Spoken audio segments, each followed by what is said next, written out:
Bonjour, je suis Didier Kazenberg, responsable du business développement chez Hewlett Packard Enterprise pour la France. Je suis venu en fait pour le lancement de la promotion Startup, puisque j'ai le plaisir d'être le parrain de Sesame IT, qui est l'une des startups que nous avons sélectionnées cette année. J'avais la chance de les connaître. En fait, c'est une start-up comme elle est également chez Wilco que j'avais eu l'occasion de croiser sur Vivatech l'année dernière, puisqu'ils étaient invités sur notre stand à Vivatech et avec laquelle j'avais déjà commencé à engager pour développer du business. Sesame IT s'est créé pour aider les clients à répondre à un enjeu qui est répondre aux règles qui sont édictées par l'ANSSI pour les OIV, donc ce qu'on appelle les organismes d'intérêt vitaux,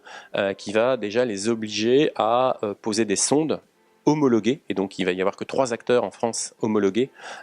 pour monitorer en fait toutes les attaques potentielles qui toucheraient un organisme d'intérêt vital.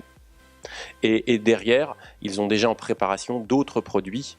comme ce qu'on appelle des pots de miel, donc des leurres, qui vont être le levier de croissance une fois qu'on aura passé cette première phase qui correspond à de la régulation.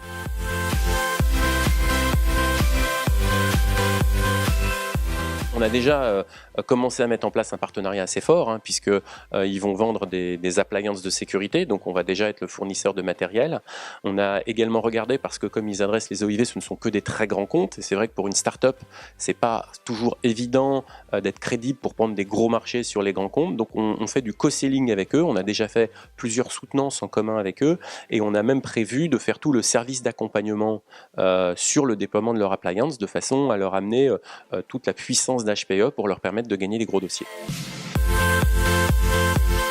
Là, on va avoir une grosse fenêtre de tir sur les OIV, donc il va y avoir plusieurs phases, puisque dans la notion d'organismes d'intérêt vitaux, il y a ceux qui vont être prioritaires et qui vont devoir rapidement acheter, et puis sur là, encore 1 ou 2 ans, il va y avoir de plus en plus d'entreprises qui vont devoir s'équiper, et puis derrière, avec le deuxième produit qui prépare, orienté ce qu'on appelle pot de miel, il y aura des choses, et très probablement les régulations qu'on a en France ont des chances d'arriver dans d'autres pays d'Europe, et donc à ce moment-là, on pourra également les accompagner à l'international.